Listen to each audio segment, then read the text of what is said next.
Good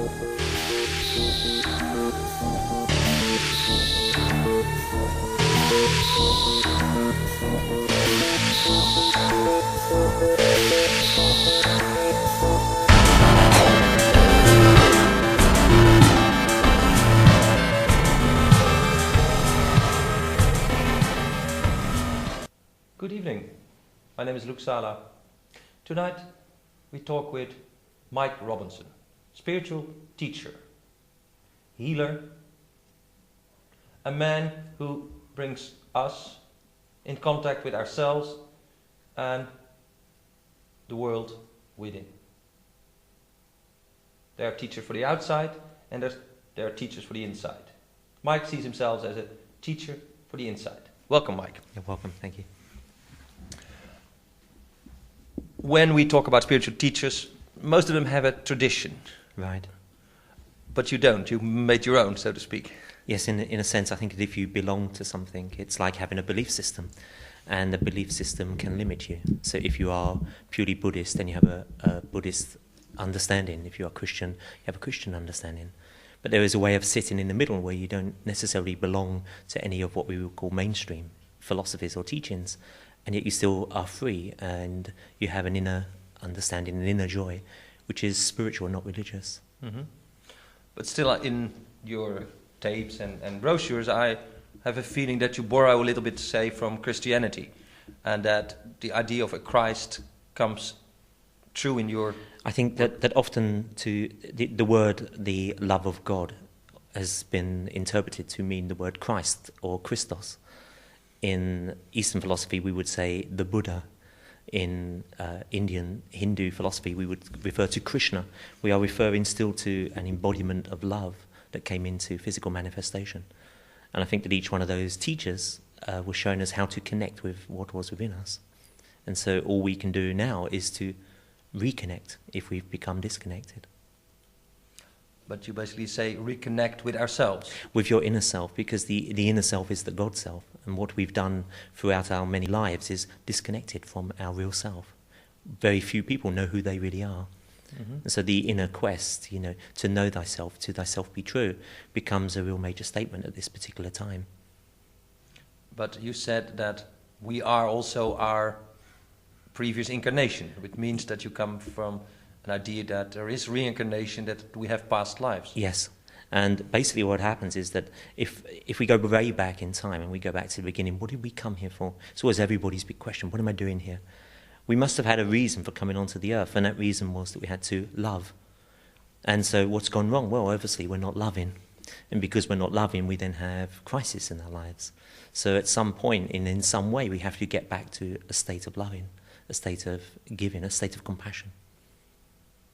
Some people feel that the end of the millennium, that our days now are kind of critical, that it's now the time to change, and especially that some things that happened in the recent past, like Princess Diana's death, Mother Teresa died. There's a few major things that happened, and people are kind of warning. Yes. Well, I think in a sense, I would say that they inaugurated the New Age, that literally the New Age started perhaps shortly after the death of Diane and the death of Mother Teresa, because these people have opened people's hearts.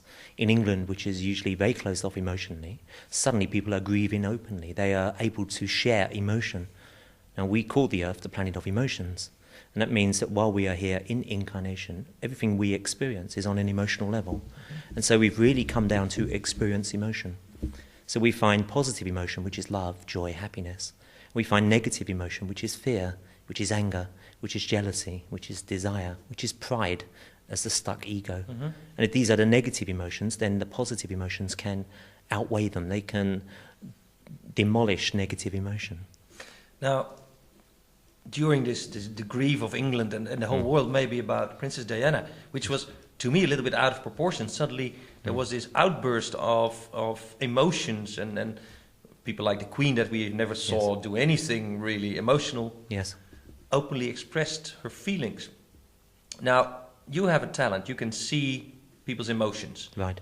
You can actually... How do you see that? As colours? Well, to me, I see them as colour. If I was looking at somebody and it was in front of me, on my right-hand side is the colour yellow. And yellow denotes fear.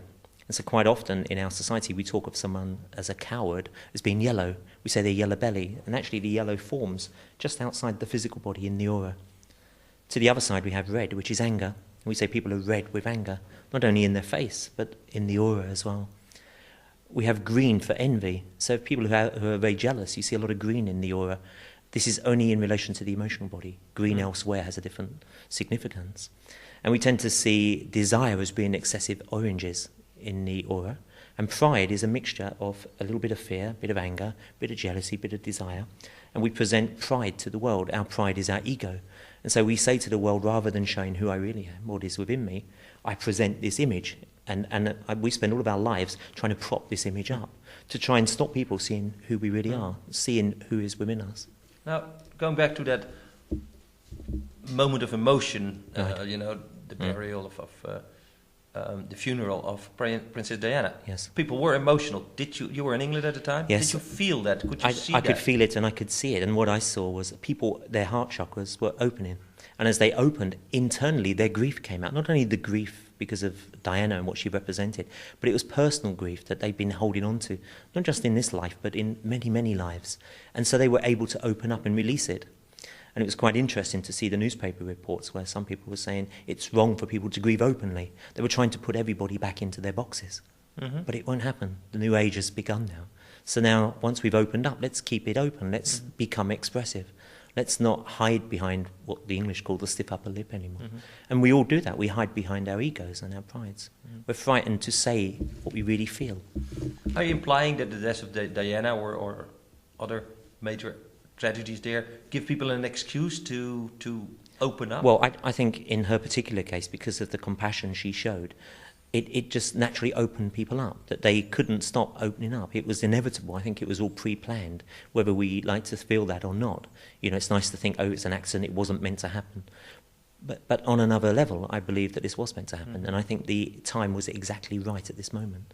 That right at this moment, people have opened. And now they're opened, it's allowed an outpouring of grief, and with the grief comes a lot of past memories. And so people are thinking back to their past, and in thinking back and looking at their past, they're able to heal it. And so the healing is still going on now. We're still in a position where we can change.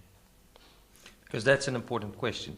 If you believe in reincarnation, in karma, on that level, that past life haunt us or help us or anywhere are in us, you have to believe that there's a certain amount of choice, that you have to do something in this life that would alter the wheel of karma, as they say. Yes. But there's the opposite view that says, everything has to be what it is. Right. The more deterministic view. I think what it is we've come here and we have lessons to learn. And we can either learn the lesson right now, or we can spend a week, a month, a year, 3 years, 3 lifetimes learning that lesson. And really, at some point, if we actually stop seeking and just stand still for a moment, we begin to see the lesson. And it's easy to see our lessons by looking at the emotion that governs our actions. Mm-hmm.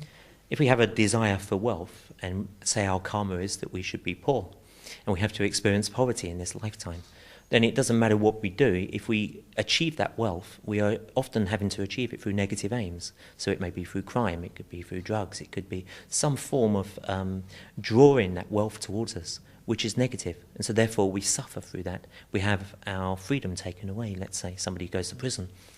If they were to accept their karma, okay, I'm accepting poverty in this lifetime, try to understand what poverty means. Once you accept something, it's no longer a blockage. You've taken it inside you. Once you've taken it inside, you can then transmute that. Yeah, but many people listening to you say, that's easy, Mike. You tell us that to accept the situation, whatever. But I'm in jail.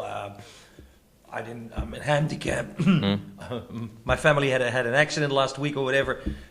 That's easy talk. No. For me, life is hard. I've been on the wrong side of everything. When they handed out the money, I wasn't there. When they handed out the gifts, the talents, I wasn't there.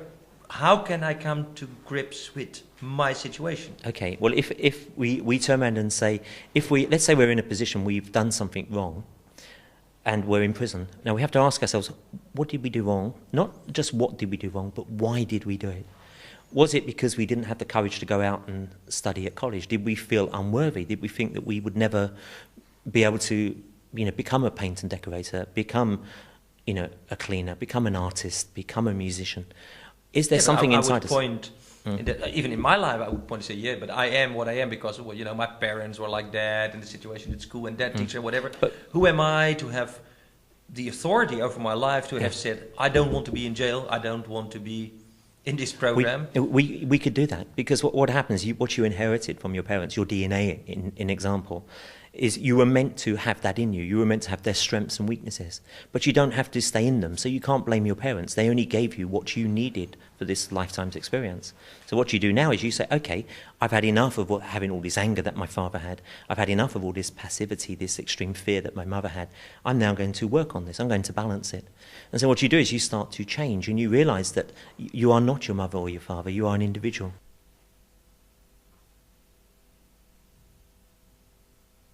Mike, if we talk about that individual's choice to be who you want to be, what about the world? Right. Peace. Right. Take a subject, it's, I can work on my inner peace, but what about the war out there, the poverty, there's some problems out there. Okay, I think what you said first was the idea of working on your inner peace first. That idea that you take the beam from your own eye before you take the splinter from someone else's is a very important statement, because we have to work on self. If we have inner peace, then that inner peace radiates to people around us. If they're affected by that inner peace, they also are touched by it. They find that peace within themselves. And so what we have in the world at the moment is what we call a silent revolution. That there are a lot of people who are working for peace in the backgrounds, working for peace within themselves, and they begin to change the vibration of the earth. Mm-hmm. It's the only way forwards, because you can't sometimes stop two people fighting. I see in my own two children that they are very loving children, and yet they have a row. And at the moment of having the row, they can't solve their differences. They never hit each other, but you almost feel that a little bit further they would hit each other. Mm-hmm. So we all have that tendency within us. But if we can create a greater peace within, then that peace will reflect in the world that is around us. Now, in my particular mind, which I only assume is like that of others, I find that there is peace, but there is also a raging war at times. I mean, right. There's anger, there's feelings, all kinds of things happen, and so I feel that there's something going on. Right. Now, it's very nice to say peace, and if I sit still and I would be on a mountain all day, I would probably think about peace a lot, but now my life takes over for me. Now. Right. Can I change that, and how do I change it? Yeah, you do, because two things. If the earth is a planet of emotions, as we described it, then it's okay to feel anger. But if you try to understand anger, anger is, in the spiritual sense, twice times fear. I'll give you an example. You go into a shop and you go to buy something, and you walk in and someone's rude to you, and you don't say anything to them, and so you hold on to that. And you walk into the next shop and someone's rude to you there, and if you don't say anything then you are holding on to that as well. The next person you bump into is going to get your rage, your anger. So if you were assertive and you said what you felt the moment you felt it, you would have no anger. You would deal with things the second they come to you. And that's our issue, is we don't deal with things when they come to us to experience. We put them off, we save them till later. Yeah, but isn't that what society forces us to? We are civilized people, so to speak, so right. We don't shout at policemen, and we are nice in traffic. Yeah. All those idiots driving past, but, we behave. But what you do is you start in as many times as possible. You catch yourself when you realize that you're not actually expressing your feelings. You start to express them. And the second you do that, and if you start to, those words, be true to yourself, be really honest with yourself. It's like looking at the guy who perhaps, is starving. Let's say he's starving and he has to go out and steal. Now, he's stealing because he can't feed his family. Is he doing wrong in the eyes of society? Yes. But is he doing wrong on a soul level? Maybe not. So he isn't incurring karma. But what that personality could do is go out and perhaps train at something at college. He could perhaps do something. Now, I'm saying this because I've had to do that. If people talk to me about squalor, I've been there. They talk to me about being lost and in the middle of a pit. I was lost and in the middle of a pit. But somehow I came out of it. And I believe that we all have the ability within us to come out of that pit. We put ourselves in it, we can get ourselves out of it.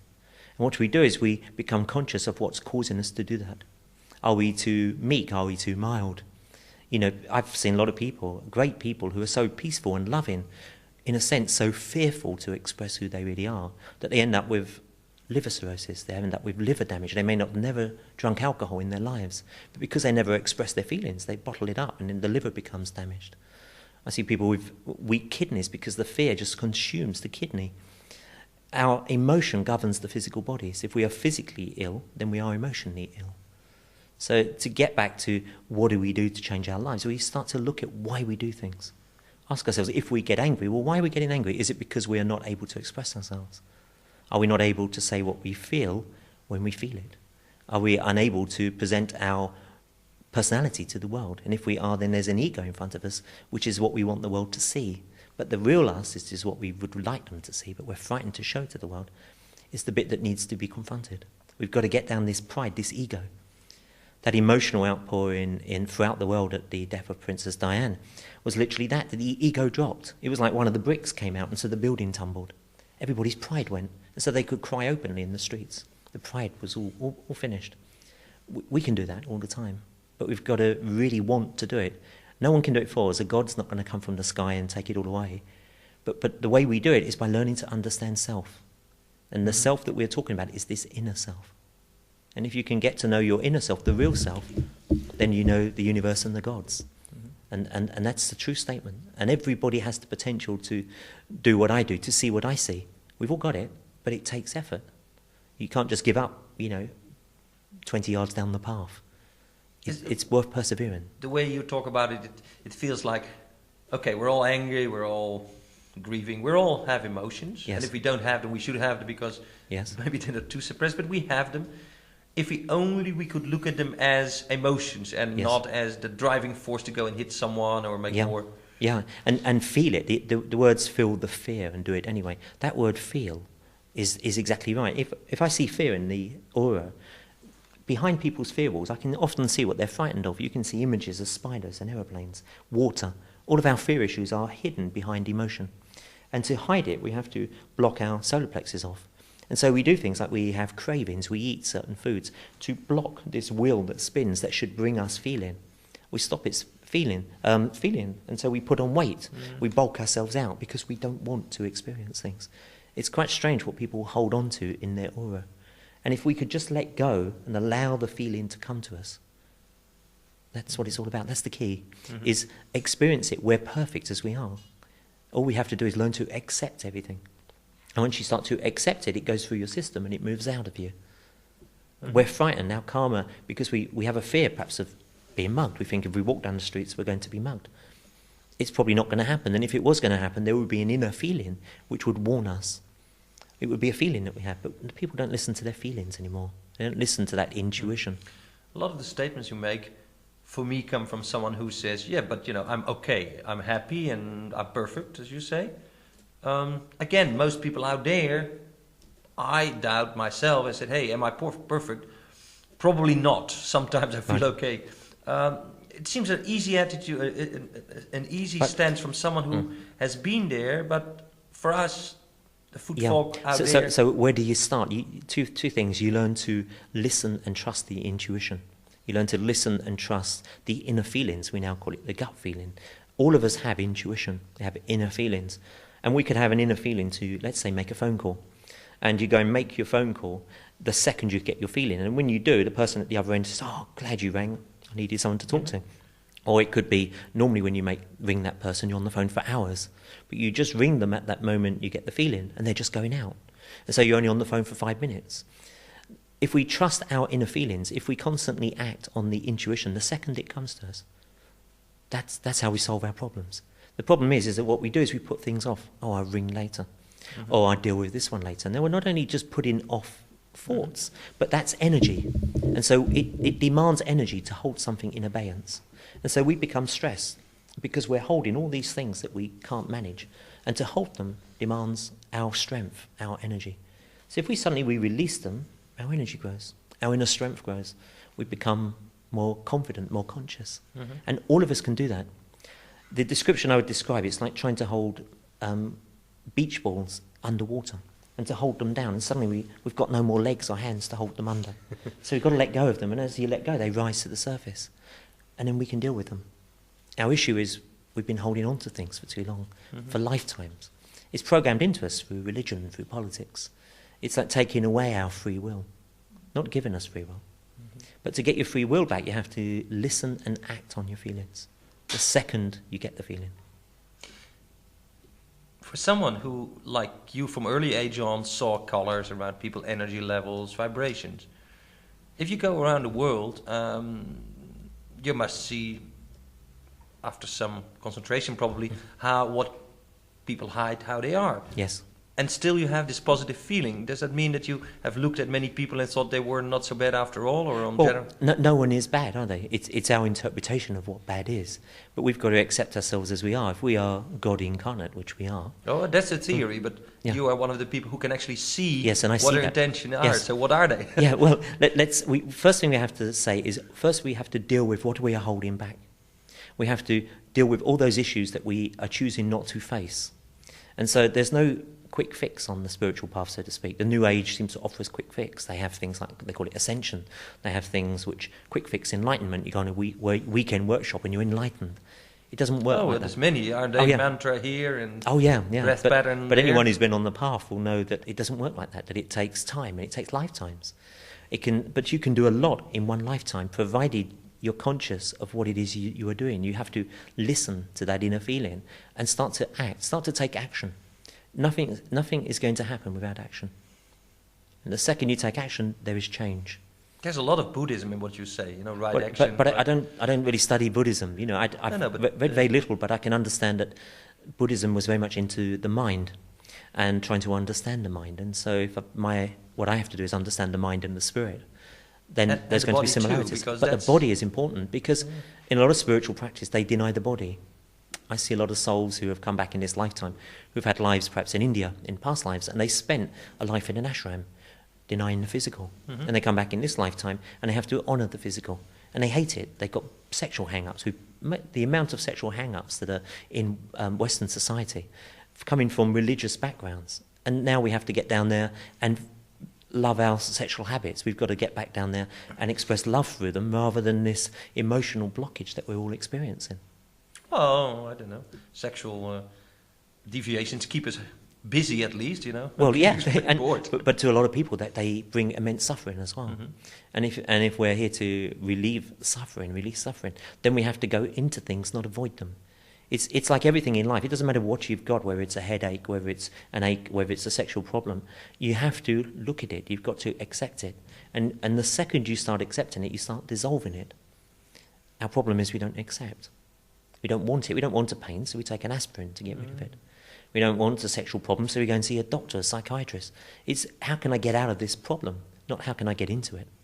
That's an important thing. Now, one of your ways of doing that is you use Eastern methods like Qigong or Tai Chi, which are basically body movements, energy flow patterns, that you use and teach to people to Yes, I tend to use these because it makes people look at their bodies again. It makes people become conscious of their energy system.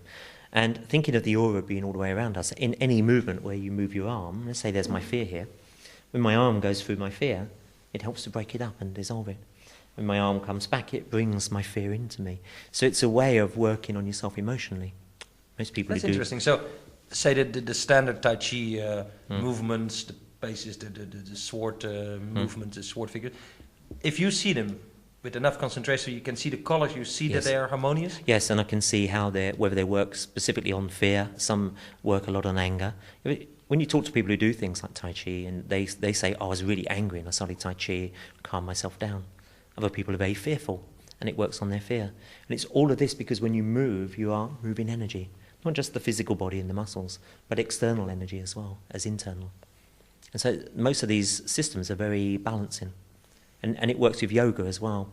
It doesn't work so well with aerobic exercises, because with a lot of aerobic exercise you stress organs, because you're throwing your arms around, and when you throw your arm, you throw energy as well. And you can drain the physical body, and although you may look fit and muscular, internally you've got no energy, there's no chi. No, you must watch television sometimes. These days we have these awful sales channels, commercial channels that tell you that this abdomen plus or whatever, and some good-looking guy comes and tells us that this is really the one that takes all our muscle groups and this and that, one device, 15 muscle groups, eternal life and everything. When you look at it, is there any truth to it? Not really, no, because sometimes, it's difficult. You can't judge them because, you see, in life, sometimes we devote ourselves to the physical body. Particularly, let's say, someone who denied it in a past life comes back and they so adore the body that they think everything is body. But it may just be their karma to experience that in this lifetime. Someone else is into the mind, so you get great philosophers and intellects who want everything on an intellectual level, and you get others who are into the spirit. But the skill is, how do you unify all those? How can you get mind, body and spirit as one? That's when you get it. And there are very few people who get it. You can see it in people like, say, Nelson Mandela as an example. When he came out of prison, there was somebody who had connected his spirit with his mind and body. He had somehow put something together inside of him and decided, because he had found it, he wanted everyone else to find it. And rather than forcing it down people's throats, he said, you've got the power inside you, now you find it. And for a moment there's chaos, because it's like taking the lid off something, everything pops out. Mm-hmm. But gradually people are beginning to see that they have been given back their power, their responsibility to make decisions for themselves. There's no big overseeing shadow that says you can't do this and you can't do that. It's giving people freedom. The trouble is, with freedom, you get led into negative paths. Drugs are offered to you, crime is offered to you. People get carried away. It's looking for quick fixes. But we have to realise there's no quick fix. It all takes time. But it can happen in months. It may happen in a few years.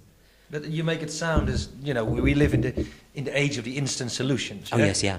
You buy a tape, or you do this, as you say, you do workshop thus, or book thus, or they take you for a test, and, listening to you, the next century the next millennium might be a little bit slower than we expected. Oh, yeah. There is no quick fix, because ultimately, to get that fix, we have to still look at self. So the quick fix is look at self. Don't run away from self. Don't try and be on a spaceship that's leaving the planet. That's not going to work. Don't try and be at the feet of a guru, because that's not going to work either. The real guru, the inner guru, is the one that you need to touch upon. And that means that each of us has within us an individual teacher. And that inner teacher, as we call it, guides us. It tells us what to do. We call it the soul. It's the voice of the soul. But we have feelings, but we question the feelings. We doubt the feelings.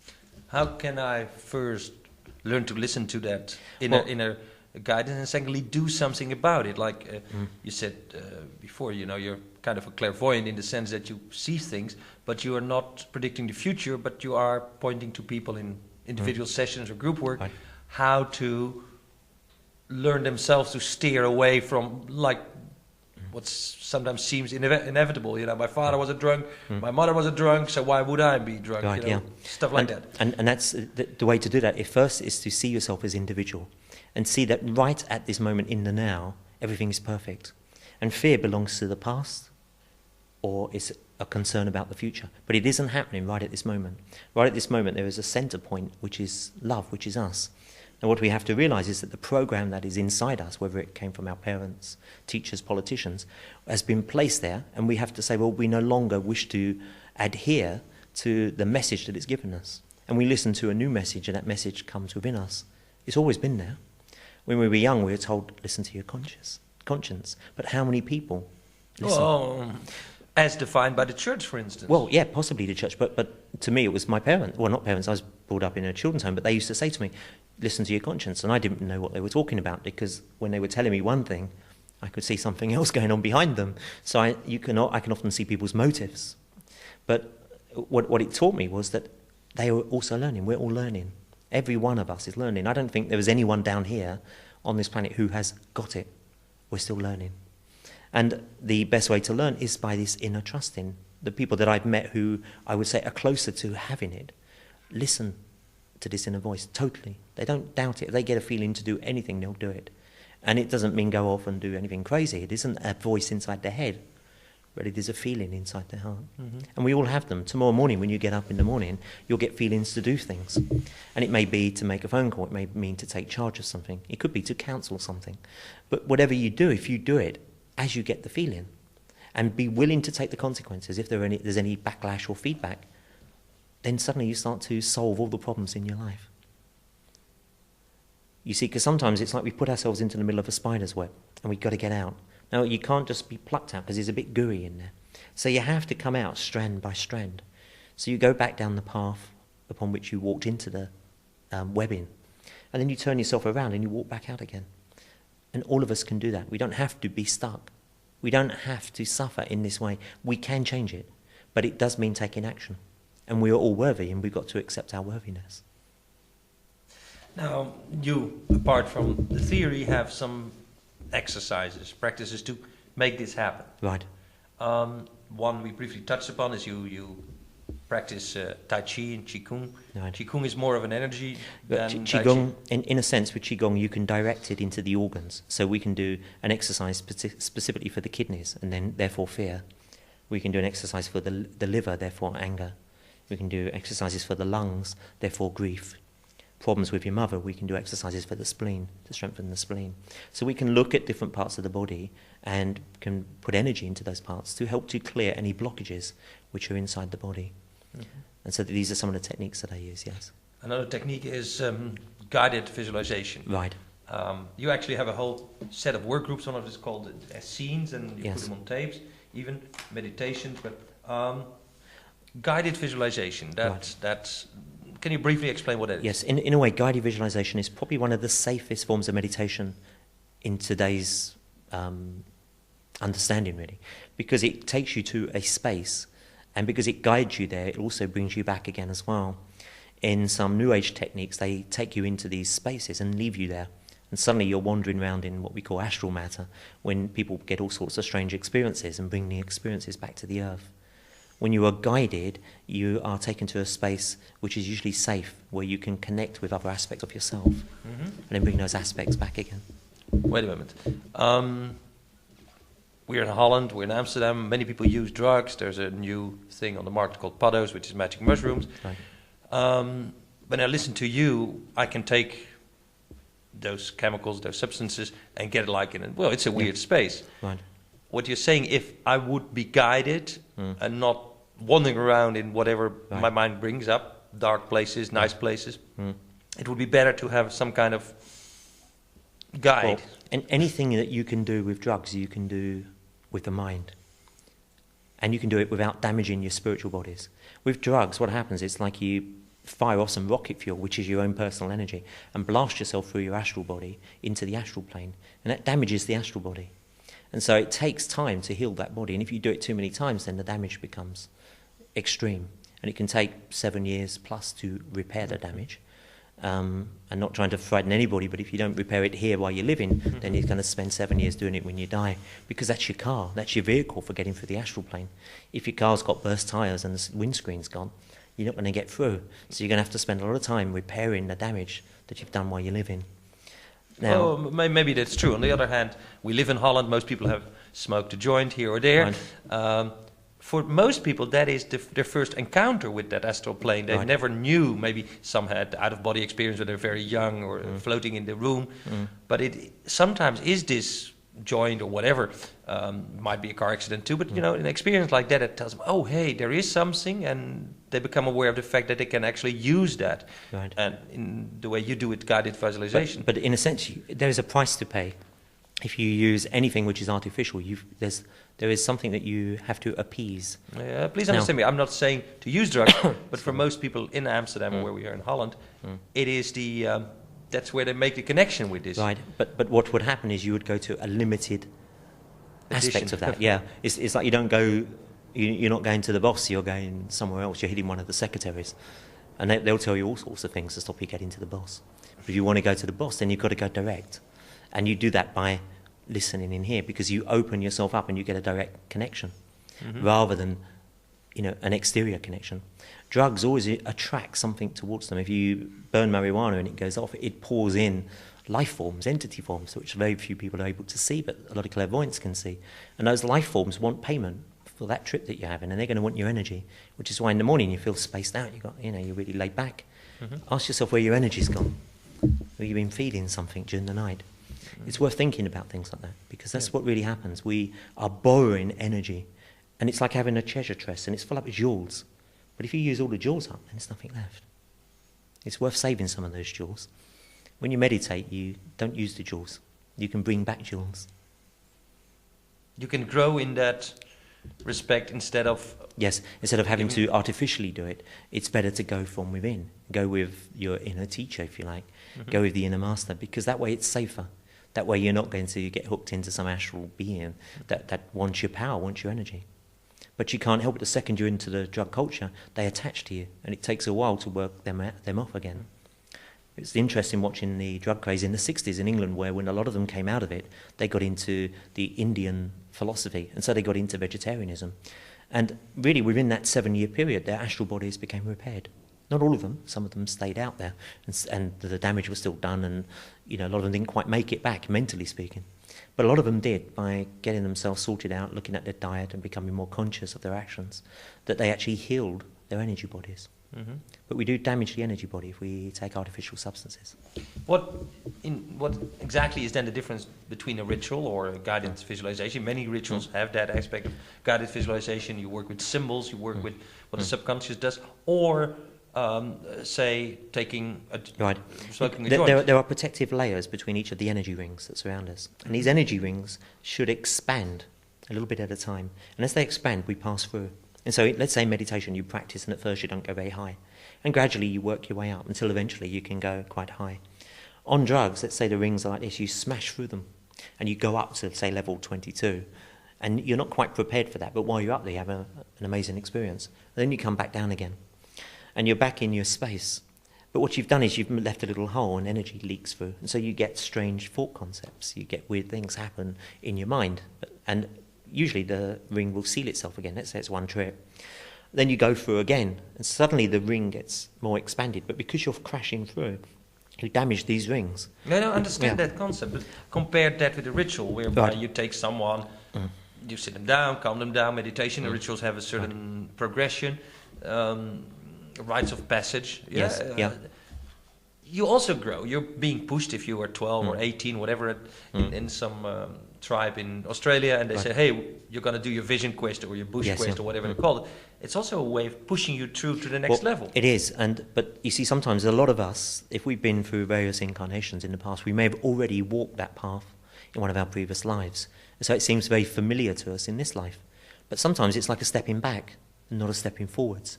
In the end, you don't need ritual. In the end, you just are. It's like you can just see it. It's just there. You know it. There's an inner feeling that comes with that. The ritual is a way of getting you to it, but sometimes people get caught in the ritual. And that's the difficulty. When you're caught in ritual, you can be... That's what happens in churches. The form becomes more important than the content. Yes. Which is, what happens with most things. I mean, that's how things go. That's why I find it interesting that you go back to, say, a tradition like the Essenes, which were pre-Christian. Right. They were maybe comparable to the Sufis in Islam, but those were people that lived in small communities, as far as we know. Some kind of monks, but they had a very deep inner guide. They were not subject to external conditions so much as to believing in what they experienced. And experience within, and they had a system of practices based on their vision and their understanding of how to communicate with the higher forms, but yet their rituals were very natural. Their ritual was more a communion with, as they saw it, angelic beings. So they would look at water, and if you look at water clairvoyantly, you see that it's alive. It's made up of living entities and sprites, and they would call that the angel of water. And the recognition was that if the angel of water is flowing within the rivers and seas, then the blood within us must also contain an angelic essence. Therefore, we become angelic. And that understanding of connecting with those forces made them become more angelic in themselves. It put them closer to God because they recognise the forces of God. God isn't this man upstairs, as we know, with a beard. We've got through that one now. But they saw it as a force, and they could recognise the individualisation of these forces. And they would see the air. When we breathe in, this air, this is space all around us. There is something in it. Yeah, and that thing is the angel of air. And they would commune with the angel of air. So when they breathed in and took the air in, they would also take in a chi, a prana, whichever we like to call it. And they were aware of that. And so what they were doing, they were harmonizing themselves by balancing their energy bodies with the spiritual body. And you do that by observing the angel, which is active at different times of the week. Yeah. How is it possible that those things that must have been alive and real knowledge, maybe at the time of Christ, then were taken into the church, not directly, but a little bit. We do talk about angels and energies, and we can assume that Jesus Christ was in fact a scene related. But then in 2,000 years it went down to praying here or there, or Yes. the priest telling you about, It's all to do with people wanting power, isn't it? You know, they can research back to various times when the Bible has been reviewed, you know, going back a few hundred years after the death of Christ, and so on, where they took out things like reincarnation. There's a saying... At around 300 after Christ. Yeah, 300 after Christ, yeah. But if you listen to the philosophy of some of the early saints, say St. Basil the Great, he talks in there about how we can reconnect and commune with angels and become Christ-like ourselves. Now that was obviously, he's still a sainted, so they still accept some of his philosophy. But a lot of that stuff has been tabooed, so to speak. They don't like it. And they like to put it in a kind of a dream state. If anybody ever watched Holy Communion and saw what happens when you go for the act of Holy Communion, a huge angel comes into the building. And that angel touches everybody who's present in the church. Now that is a spiritual act. So in some of the Christian practices, there are major spiritual happenings. The great mystery is still there. Whereas in other ones, they've used it as a form of controlling people. And they control it through the philosophy. By, you know, to them, angels are something that nobody sees. And so people stop seeing them. They're there all the time. So why is it in our day and age that some of this old knowledge comes back? Because we find, you know, after 2,000 years, they find, or 1,700 years, they find some old books that say, like Thomas... the Nag Hammadi scriptures and the Dead Sea Scrolls. Yes, Nag Hammadi and so on. And they find these old, not totally new sayings of Christ, but other interpretation, like the kingdom of heaven is now, only we don't see it. Well, that's not like what we learned in school, like the kingdom of heaven is if you die, you go there. No, it's now. And we have to learn to see it, because that's basically what you say. Right. The kingdom of heaven is now, it's in ourselves, and we only have to accept it. Accept it and recognize it. And once you accept and recognize it, you start to see it. It starts to play itself out in your life. And our problem is that we've disconnected from that because of the belief systems. So if the New Age is going to do anything to us, it is to bring us back to ourselves, because that's the only way forwards. And to do that, then, in the end, there's perhaps no religion and there's no teachers. And that's why there's this immense struggle to break away at the moment.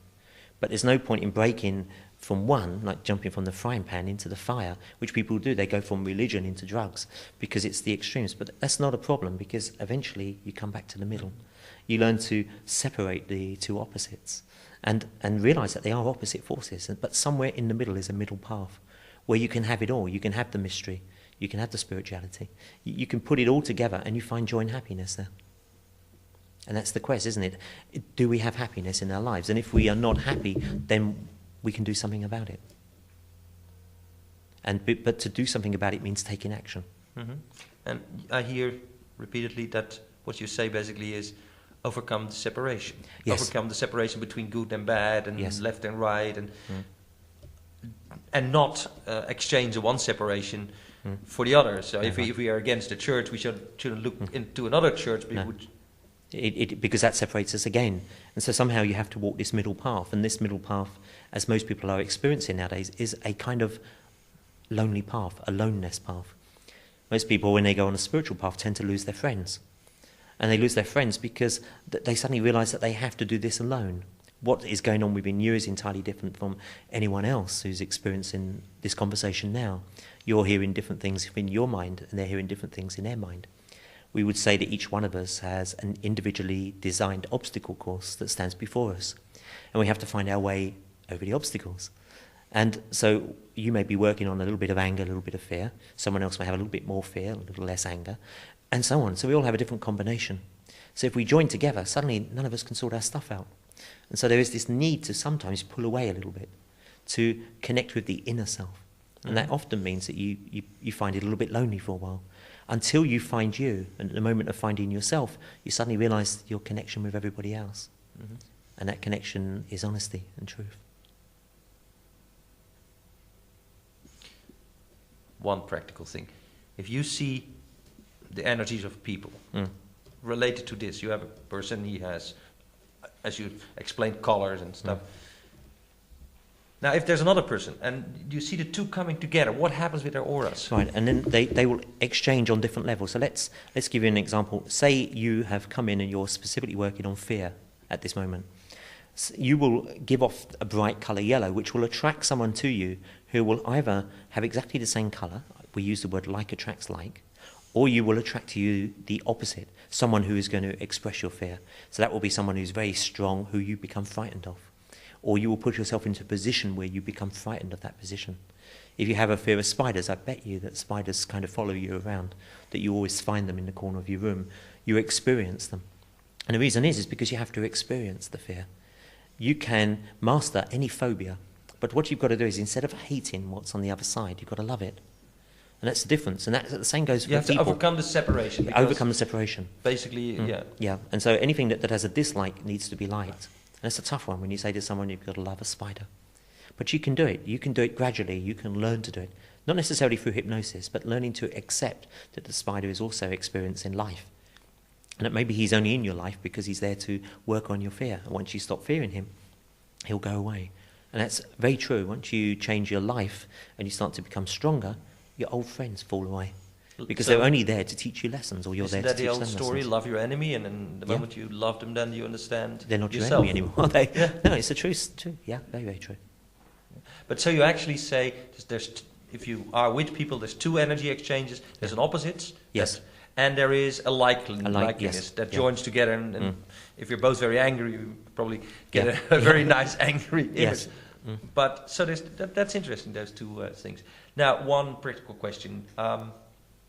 If you say that all of us have auras and certain exercises that should help us, what is a very simple exercise that fits with the times? I mean, right. is it the times of fear, or is it the times of... Okay, yeah, we would say now is the time of fear.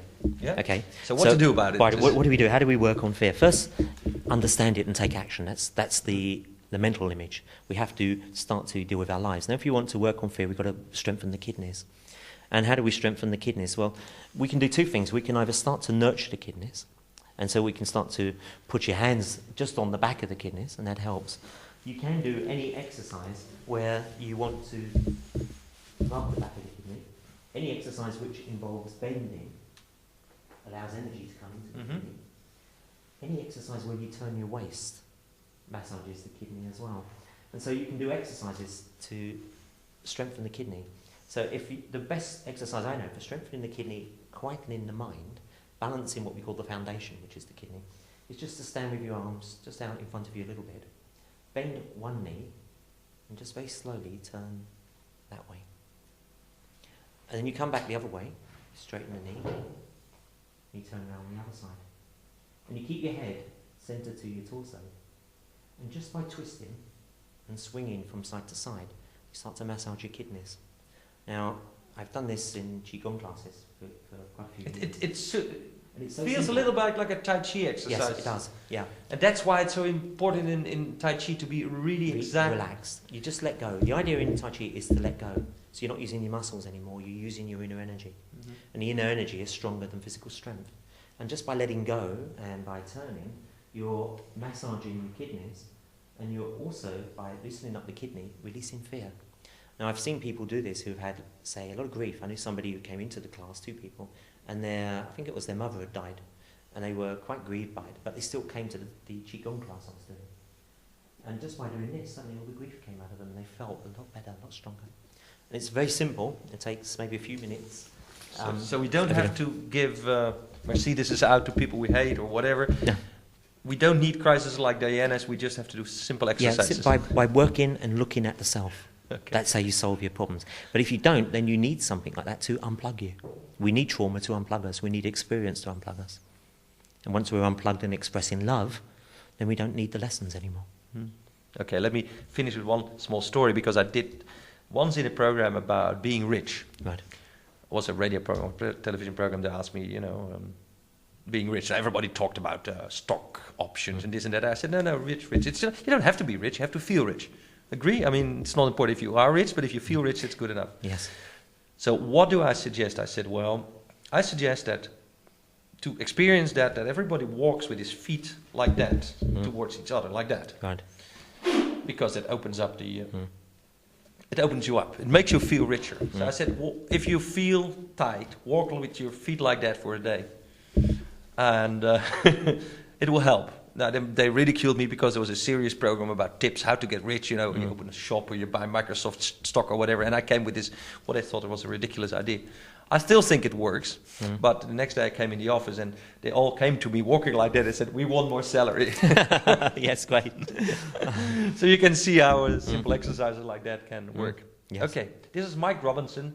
He is a teacher. He actually teaches in Holland. We'll give you the phone number of his organization. He heals people in individual sessions and in groups. He has tapes out. There is a videotape called Qigong. Yeah, Qigong or Qigong. Qigong, wow. Qi means energy, that's what I understand. With Mike Robinson. And well, thank you for being here. That's right. Enjoyed it? Yes, thank you. Thank you.